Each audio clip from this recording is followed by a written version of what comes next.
صدق سے میری طرف آؤ، صدق سے میری طرف آؤ،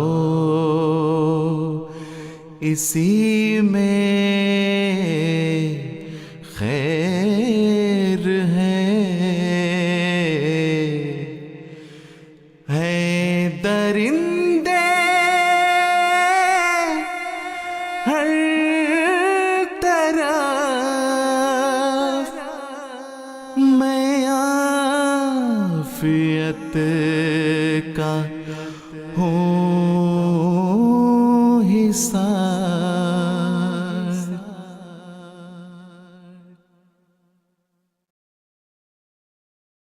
بسم اللہ الرحمن الرحیم۔ السلام علیکم ورحمۃ اللہ وبرکاتہ۔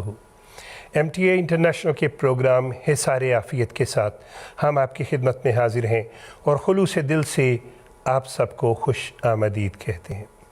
حضرت اقدس مسیح موعود علیہ السلام فرماتے ہیں، صاف دل کو کثرت اعجاز کی حاجت نہیں، ایک نشاں کافی ہے گر دل میں ہے خوف کردگار۔ قوم کے لوگوں ادھر آؤ کہ نکلا آفتاب، وادی ظلمت میں کیا بیٹھے ہو تم لیل و نہار۔ حصار عافیت میں ہم عام طور پہ آپ کی ملاقات کرواتے ہیں ایک مہمان سے اور بات کرتے ہیں برکات خلافت کے موضوع پر۔ ہمارے آج کے جو مہمان ہیں وہ آپ سب کے جانے پہچانے ہیں، اس لیے کسی تفصیلی تعارف کی ضرورت نہیں ہے۔ ہمارے ساتھ موجود ہیں مکرم و محترم مولانا عبد الماجد طاہر صاحب، ایڈیشنل وکیل التبشیر۔ آئیے اپنے آج کے مہمان سے گفتگو کا آغاز کرتے ہیں۔ السلام علیکم ورحمۃ اللہ وبرکاتہ۔ وعلیکم السلام ورحمۃ اللہ وبرکاتہ۔ محترم، ہم آپ کو دل کی گہرائیوں سے خوش آمدید بھی کہتے ہیں اور آپ کے شکر گزار بھی ہیں کہ آپ نے ہماری درخواست کو قبول کیا ہے۔ آپ کو اللہ تعالیٰ کے فضل کے ساتھ حضرت امیر المومنین ایدہ اللہ تعالیٰ بنصر عزیز کی قربت میں خدمت دین کا موقع مل رہا ہے، اور آج ہمیں یہ موقع مل رہا ہے کہ ہم آپ سے کچھ نہ کچھ سیکھیں۔ محترم، یہ بتائیے کہ قرآن پاک میں اللہ تعالیٰ نے خلافت کے انعام کا وعدہ کیا ہوا ہے، تو خلافت کا منصب کیا ہے اور خلیفہ وقت کی اطاعت کے کیا کیا تقاضے؟ جو خلافت کا منصب جو حضرت اقدس مسیح موعود علیہ السلام نے خود بیان فرمایا ہے، وہ میں آپ کے سامنے پیش کرتا ہوں۔ حضرت مسیح موعود علیہ السلام فرماتے ہیں، خلیفہ جانشین کو کہتے ہیں، اور رسول کا جانشین حقیقی معنوں کے لحاظ سے وہی ہو سکتا ہے جو ذلی طور پر رسول کے کمالات اپنے اندر رکھتا ہو، انسان کے لیے دائمی طور پر بقا نہیں۔ لہذا خدا تعالیٰ نے ارادہ کیا کہ رسولوں کے وجود کو، جو تمام دنیا کے وجودوں سے اشرف و اولیٰ ہیں، ذلی طور پر ہمیشہ کے لیے تا قیامت قائم رکھے۔ سو اسی غرض سے خدا تعالیٰ نے خلافت کو تجویز کیا تا دنیا کبھی اور کسی زمانہ میں برکات رسالت سے محروم نہ رہے۔ سبحان۔ بس جو برکات خلافت ہیں وہ حقیقت میں برکات رسالت ہیں اور برکات نبوت ہیں، اور وہی برکات ہیں جو انبیاء اور رسولوں کے ذریعہ ملتی ہیں۔ پھر حضرت مسیح موعود رضی اللہ تعالیٰ عنہ نے ایک موقع پر فرمایا کہ جماعت احمدیہ کے خلیفہ کی حیثیت دنیا کے تمام بادشاہوں اور شہنشاہوں سے زیادہ ہے۔ وہ دنیا میں خدا اور رسول کریم صلی اللہ علیہ وسلم کا نمائندہ ہے۔ سبحان۔ پھر خلافت کے مقام اور منصب کے بارے میں حضرت مسیح موعود رضی اللہ تعالیٰ عنہ کا ایک اور ارشاد ہے، بہت اہم ہے، میں آپ کے سامنے رکھنا چاہتا ہوں۔ جی ضرور۔ حضور فرماتے ہیں، واعظین کے ذریعہ بار بار یہ آواز جماعت کے کانوں میں پڑتی رہے کہ 5 روپے کیا، 5,000 روپے کیا، 5 لاکھ روپے کیا، 5 ارب روپے کیا، اگر ساری دنیا کی جانیں بھی خلیفہ کے ایک حکم کے آگے قربان کر دی جاتی ہیں تو وہ بے حقیقت اور ناقابل ذکر چیز ہے. سبحان اللہ. یہ منصب ہے خلافت کا.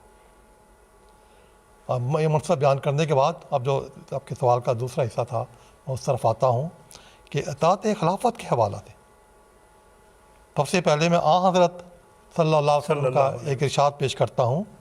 حدیث مبارکہ ہے کہ اگر تو روئے زمین پر خلیفۃ اللہ کو دیکھے تو اس کی کامل اطاعت کرتے ہوئے اس سے چمٹ جا، چاہے تیرا جسم نوچ لیا جائے یا تیرا مال چھین لیا جائے. پھر حضرت خلیفۃ المسیح اول رضی اللہ تعالیٰ عنہ اس مضمون کے حوالہ سے فرماتے ہیں کہ چاہیے کہ تمہاری حالت اپنے امام کے ہاتھ میں ایسی ہو جیسے میت غسال کے ہاتھ میں ہوتی ہے.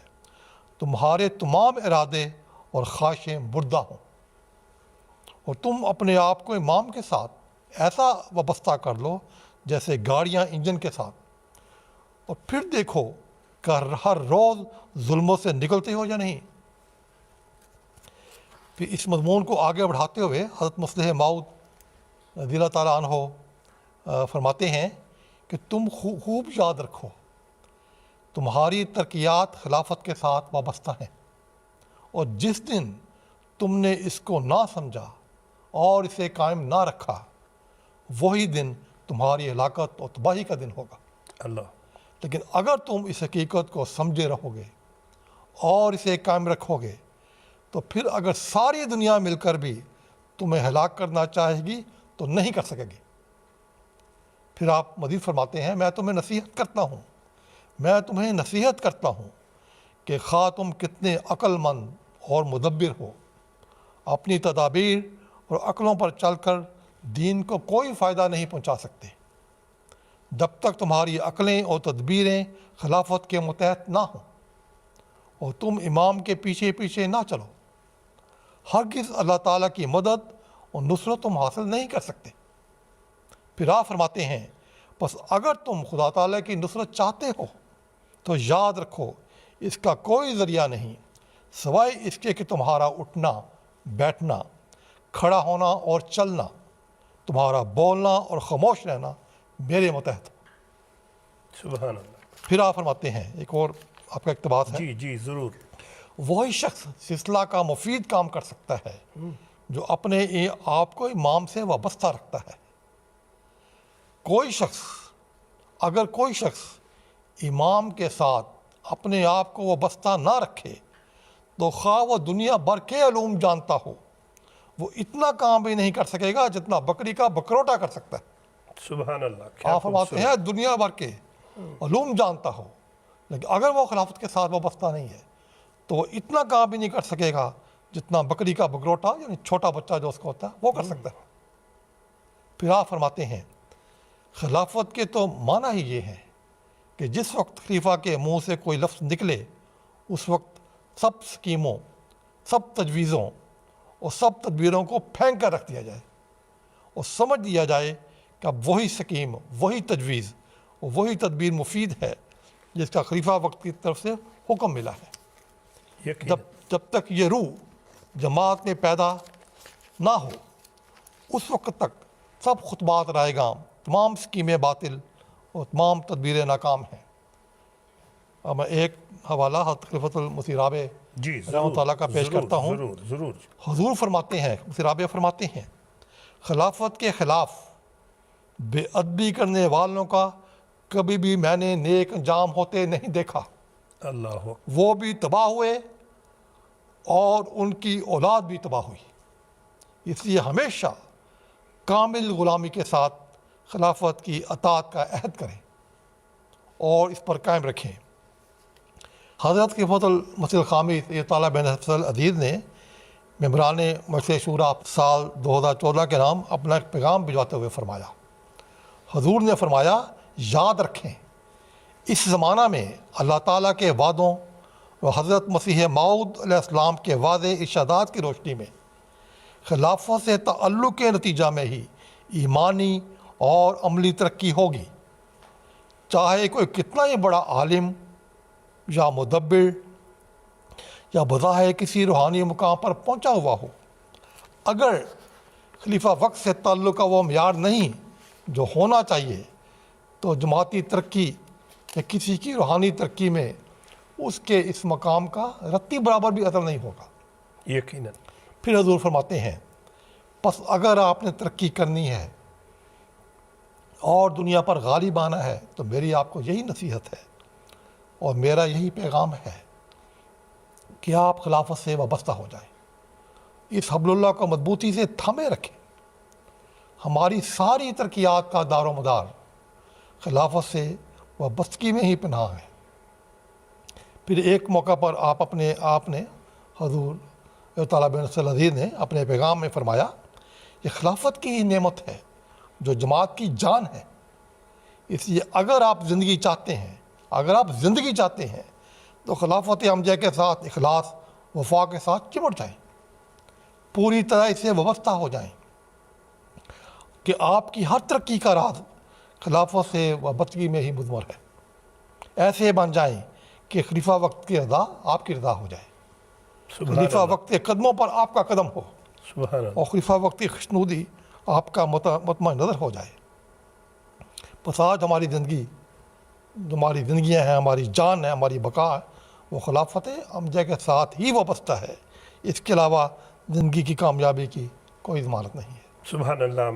مولانا بہت ہی خوبصورت طریقے سے آپ نے ہمیں بتایا، حوالہ جات کے ساتھ۔ ہم آپ کے بے حد شکر گزار ہیں کہ آپ نے بہت قیمتی تحریریں، ایمان افروز تحریریں جو ہمیں پڑھ کے سنائی ہیں۔ دنیا بھر میں اس وقت جتنے بھی ہمارے ناظرین دیکھ رہے ہیں، ہمیں یقین ہے کہ وہ سب اس سے فیض یاب ہوئے ہوں گے۔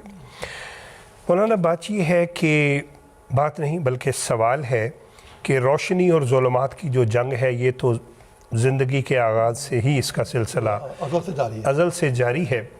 خلافت خامسہ کے دور کی اگر ہم بات کرتے ہیں تو ہم دیکھتے ہیں کہ اس کے آغاز سے ہی جو اسلام دشمن عناصر ہیں انہوں نے اسلام پر حملوں میں اور بھی تیزی پیدا کر دی، اور پھر ایسے موقع پہ ہم دیکھتے ہیں کہ حضرت امیر المومنین ایدہ اللہ تعالیٰ بن نصر العزیز نے ببانگ دوہل عالمی سطح پر حضرت صلی اللہ علیہ وآلہ وسلم کی عظمت کا، شان و شوکت کا بیان فرمایا اور اسلام کا پرچم بلند کیا۔ اس حوالے سے آپ ہمیں کچھ تفصیلات بتائیے۔ دیکھیں نا، یہ جو دور ہے ابتلاء کا دور، یہ تو ایک لمبے عرصے سے چل رہا ہے۔ جب حضور منصب خلافت پر حضور فائز ہوئے تو اس میں زیادہ تیزی آئی ہے۔ پھر آپ 2010 کا واقعہ آپ کے سامنے ہے جس میں 80 سے زائد حمزہ کو شہید کیا گیا، اور غیر معمولی ایک قربانی کا دور ہے اور ایک لامتناہی ہے۔ مسلسل اس میں روز بروز اضافہ ہی ہوتا جا رہا ہے، تو ظلم و ستم حمزہ پر ڈائے جا رہے ہیں۔ مجھے یاد ہے کہ جب 2010 کا واقعہ ہوا، جمعہ کا دن تھا، تو اگلا روز ہفتہ تھا، تو صبح میں دفتری ملاقات کے لیے حضور کی خدمت میں حاضر ہوا، تو سارے واقعہ کا ذکر ہوا، اظہار طبیعت بھی کیا، اور اس موقع پہ جو حضور کی کیفیت تھی قابل بیان تھی۔ مجھے نہیں لگتا کہ ساری رات حضور سوئے ہوں، آنکھوں میں بہت زیادہ سرخی تھی۔ تو میں بات ہو رہی تھی تو حضور فرمانے لگے کہ اب تو یہی ہوگا کہ یا ظلم مٹے گا اس دھرتی سے یا دھرتی خود مٹ جائے گی۔ تو اس موقع پہ حضور نے یہ فرمایا۔ بہرحال اس کے بعد پھر مسلسل اضافہ ہی ہوتا گیا اس میں ظلم و ستم میں۔ تو ایک اور چیز جو میں اس موقع پہ رکھنا چاہتا ہوں کہ حضور نے پھر آپ کو یاد ہے تمام شہداء کا خطبات جمعہ میں باری باری ذکر خیر فرمایا۔ ایک میں نے اس موقع سے اقتباس لیا ہے کہ یہ ایک ایسا اقتباس ہے جس میں احمدی خواتین کے لیے بھی پیغام ہے، احمدی نوجوانوں کے لیے بھی پیغام ہے، اور دشمن اور مخالفین جو ظلم و ستم ڈھا رہے ہیں ان کے لیے بھی پیغام ہے۔ تینوں کے لیے اس میں پیغام ہے۔ وہ ایک ہے کہ حضور فرماتے ہیں، جی ضرور۔ تو حضرت خلیفۃ المسیح خامس تعالیٰ بن نصر العزیز نے 31 دسمبر 2010 کے خطبہ جمعہ میں ایک عظیم الشان ماں کا ذکر کرتے ہوئے فرمایا کہ ایک طالب علم جسے 2 گولیاں لگی تھیں، جب اس نے زخمی حالت میں اپنی ماں کو فون کر کے بتایا کہ اس طرح گولیاں لگی ہیں، خون بہہ رہا ہے، تو بہادر ماں نے جواب دیا کہ بیٹا میں نے تمہیں خدا کے سپرد کیا، اگر شہادت مقدر ہے تو جرت سے جان خدا کے حضور پیش کرنا، اللہ، کسی قسم کی بزدلی نہ دکھانا۔ بہرحال اس بچے کو خدا نے محفوظ رکھا، آپریشن کے سے گولی نکال دی گئی تو حضور نے فرمایا بس جس قوم کی ایسی مائیں ہوں جو اپنے بیٹوں کو شہادت کے لیے تیار کر رہی ہوں، تو ایسی قوم کو غلبہ اسلام کی منازل طے کرنے سے کون روک سکتا ہے؟ یقیناً۔ تو تینوں کے لیے پیغام ہے، آمدی خواتین کے لیے بھی اس میں پیغام ہے، اور آمدی نوجوانوں کے لیے بھی ہے۔ جو بچہ جس کو گولیاں لگی تھی، خون بہہ رہا تھا، اپنی ماں سے باتیں کر رہا ہے، اور پھر مخالفین کے لیے بھی پیغام۔ حضور نے مختلف ممالک میں وہاں کے سرکردہ حکام کو ان کے حکومتی وانوں میں جا کر اسلام کا عمل کا پیغام پہنچایا ہے۔ یہ جو حضرت مسلم موعود کا ایک میں نے پہلے ایک جو حوالہ پیش کیا تھا کہ جماعت احمدیہ کے خلیفہ کی حیثیت دنیا کے تمام بادشاہوں اور شہنشاہوں سے زیادہ ہے کہ وہ دنیا میں خدا اور رسول کریم صلی اللہ علیہ وسلم کا نمائندہ ہے۔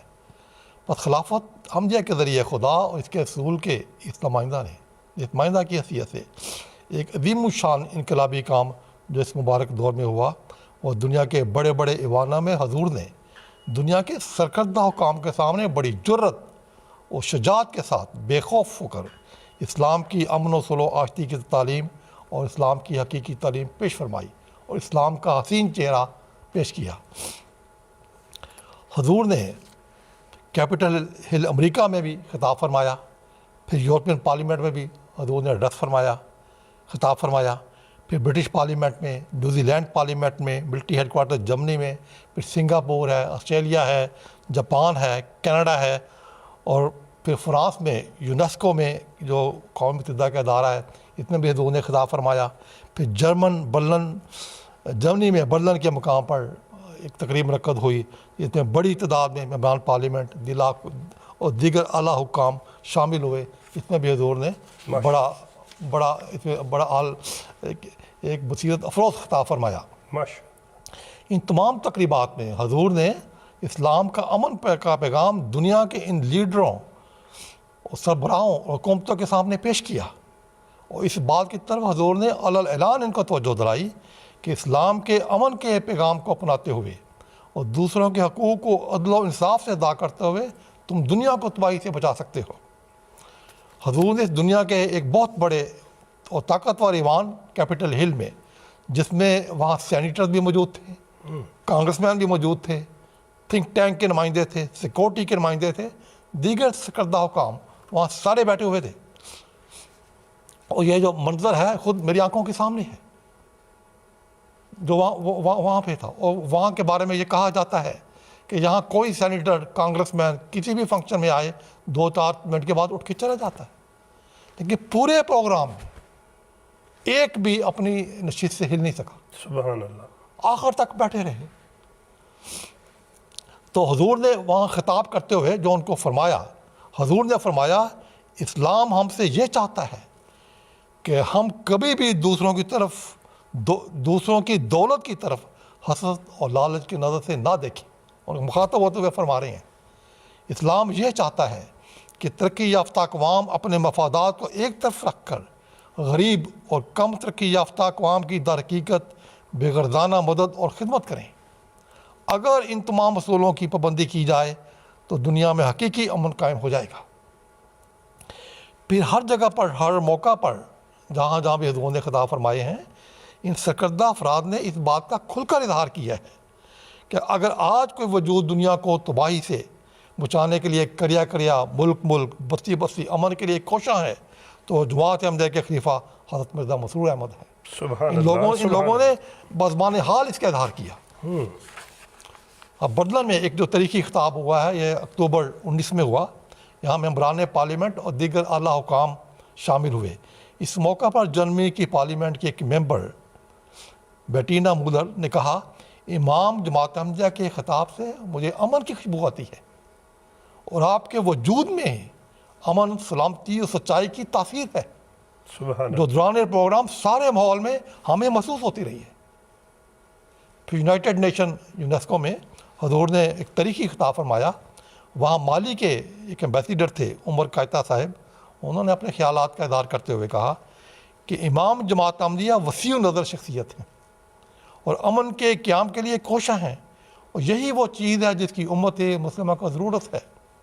عالمی انصاف ہم آہنگی کا جو تصور امام جماعت احمدیہ پیش کرتے ہیں, دنیا کو اس کی اشد ضرورت ہے, اور آج امت مسلمہ کو ایسے ہی لیڈر کی ضرورت ہے. یقینا آج میں ایک ایسے انسان کے قریب تھا جو امن و انصاف کا سپوت ہے. تو یہ برملا اظہار یہ ہر جگہ ہوتے ہیں. تو اب دوسرا پہلو میں آپ کے سامنے بیان کرتا ہوں کہ یہ جو جلسہ جرمنی کے کا واقعہ کس طرح احمدی باب اپنی خلیفہ سے پیار کرتے ہیں, ان کے بھی نظارے بہت زیادہ ہیں. ایک عربوں کا پروگرام تھا, تو اس میں 300-400 قریب عرب وہاں بیٹھے ہوئے تھے. حضور کی مجلس تھی, سوال و جواب کی لگی ہوئی. وہاں ایک نوجوان سیرین دوست سے, نوجوان ینگ بالکل خادم کھڑا ہوا, تو نوبھائی تھا. تو کہنے لگا حضور میں آپ سے معانقہ کرنا چاہتا ہوں. تو پہلے حضور نے فرمایا کہ ٹھیک ہے, جب ملاقات کریے وقت لے لینا تو پھر آ جانا ملنے. لیکن جب پروگرام ختم ہوا تو جب حضور واپس آ رہے تھے, یعنی کہ حال سے باہر جا رہے تھے, 2 رویا لوگ بیٹھے ہوئے تھے, درمیان سے حضور جا رہے تھے. تو حضور درمیان میں چل قدم چل کر کھڑے ہوئے. کہنے لگے کہاں ہے وہ نوجوان؟ تو جہاں حضور کھڑے تھے اتفاق سے وہ 2 کرسی چھوڑ کر ادھر وہاں بیٹھا ہوا تھا. تو وہ فوراً وہاں سے جسے کہتے ہیں چھلانگ لگاتے ہوئے پنجابی میں فوراً آیا اور حضور کے ساتھ نپٹ گیا ہے. حضور نے ساتھ لگایا, اس کو پیار کیا ہے. اس نے خالی معانقہ مانگا تو اس نے کو پیار کیا, ساتھ لگایا, کچھ دیر لگائے رکھا. اس کے بعد پھر وہ وہاں بیٹھا ہے, پھر روتا رہا, سب روتا رہا وہاں بیٹھ کے.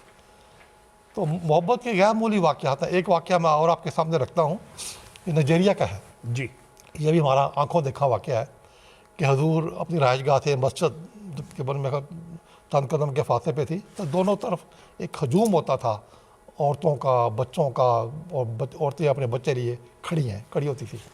تو حضور درمیان سے گزرتے تھے کہ حضور کو دیکھیں, حضور ہمارے بچوں کو ہاتھ لگا لیں, پیار کریں. تو حضور نماز پڑھا کے زور و اثر کی واپس آ رہے تھے.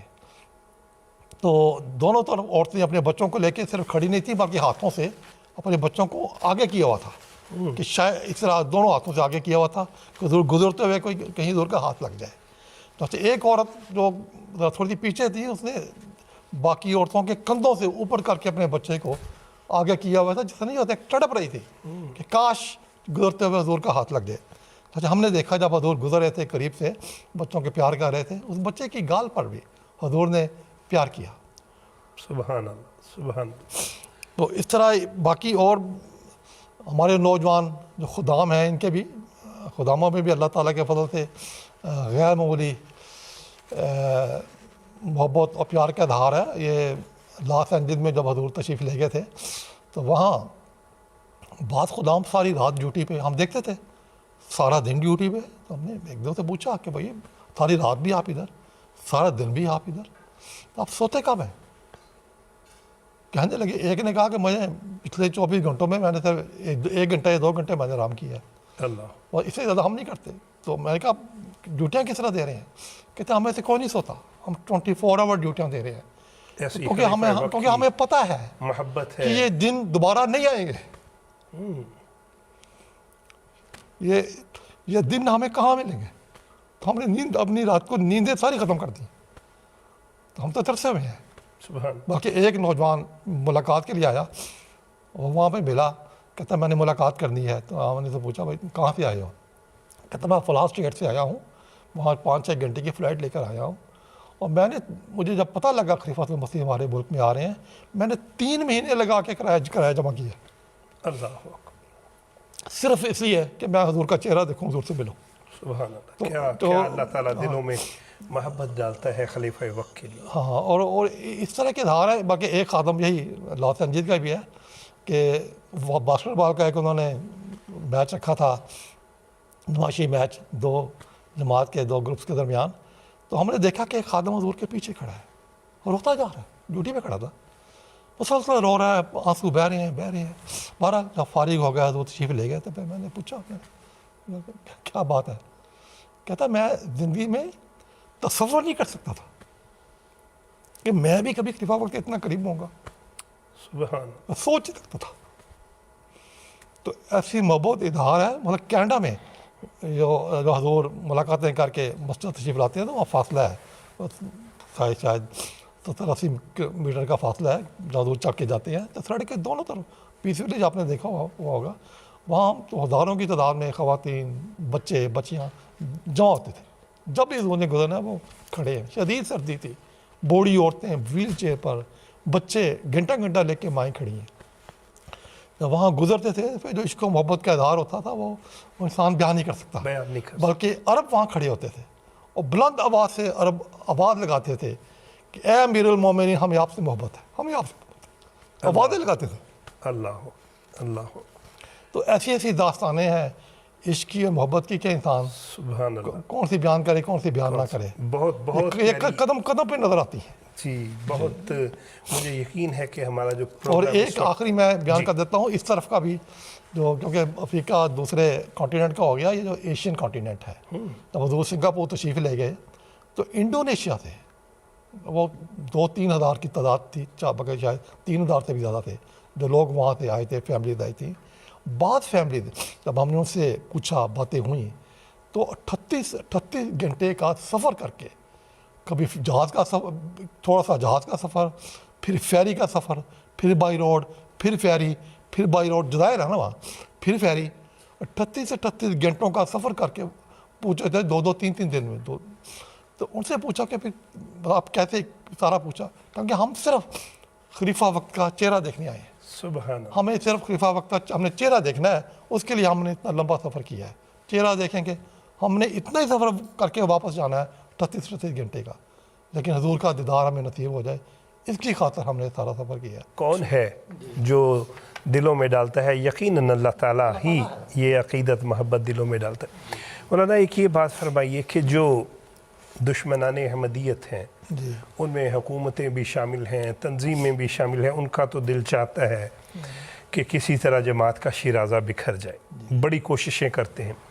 لیکن ہم یہ دیکھتے ہیں کہ اللہ تعالیٰ کی تائید و نصرت جو ہے وہ امام وقت کے ساتھ ہے، اور پوری دنیا میں اللہ تعالیٰ کے فضل سے جماعت احمدیہ کی ترقیات کا جو سفر ہے وہ بڑی شان و شوقت سے جاری ہے. اس حوالے سے ہمیں کچھ بتائیے. اللہ تعالیٰ کے فضل سے یہ دور غیر معمولی دور ہے، اور اس میں جو ترقیات ہیں، جماعت کی ترقیات، وہ بھی غیر معمولی ہیں. حضور کی ولولہ انگیز قیادت اور رہنمائی میں دنیا بھر کی جماعتیں چھلانگیں مارتی ہوئی آگے بڑھ رہی ہیں. آپ کو چند ایک فگرز آپ کے سامنے رکھوں گا، اس سے آپ کو اندازہ ہوگا کہ جماعت کس طرح برق رفتاری سے مختلف میدانوں میں آگے بڑھ رہی ہے. 2003 میں جب حضور منصب خلافت پر فائز ہوئے تو اس وقت 176 ممالک ایسے تھے جن میں جماعت قائم ہو چکی تھی، یا جماعت کا آپ کہہ سکتے ہیں پودا لگ چکا تھا.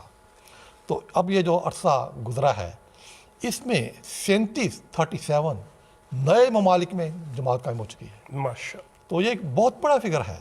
اس نئے ممالک میں امجد کا نفوذ، اور بعض ممالک میں تو بڑی بڑی جماعتیں بن چکی ہیں، اور بعض ممالک میں مساجد بن چکی ہیں، مشن ہاؤسز بن چکے ہیں، مربیان وہاں متعین ہو گئے ہیں، ذیلی تنظیمیں قائم ہو چکی ہیں. غیر معمولی طور پر اس حوالہ سے کام ہوا ہے. تو 37 نئے ممالک جماعت میں شامل ہوئے ہیں اس مبارک دور میں. بہت بڑی تعداد ہے، بہت بڑی تعداد. اور پھر یہ جو دوسرا جماعتیں ہیں، جہاں جماعتیں قائم ہوتی ہیں، اسٹیبلش ہوتی ہیں، صدر جماعت بنتا ہے، عاملہ بنتی ہے، نظام قائم ہوتا ہے، تو اس کو ہم پھر جماعت گنتے ہیں. تو اس دور مبارک میں اب تک 12,158 نئی جماعتیں بن چکی ہیں دنیا بھر کے ممالک میں، اور پھر 17,032 ایسے نئے دیہات ہیں یا ٹاؤنز ہیں کہہ لیں، یا بعض شہر ہیں جہاں پہلے کوئی آمدی نہیں تھا. تو 17,032 ایسے گاؤں دیہات میں، ٹاؤن میں جماعت جو ہے وہ جماعت کا نفوذ ہو چکا ہے، ماشاء جہاں پہلے کوئی آمدی نہیں تھا. ان کی تعداد 17,000 سے زائد ہے. پھر آہستہ آہستہ یہی دیہات قصبات باقاعدہ پھر جماعتیں بن جائیں گی. پھر مساجد کے حوالے سے جائزہ وہ بھی غیر معمولی ہے. اس دور کو اگر مساجد کا دور بھی کہا جائے تو یہ غلط نہ ہوگا، کیونکہ 2,738 نئی مساجد تعمیر ہوئی ہیں.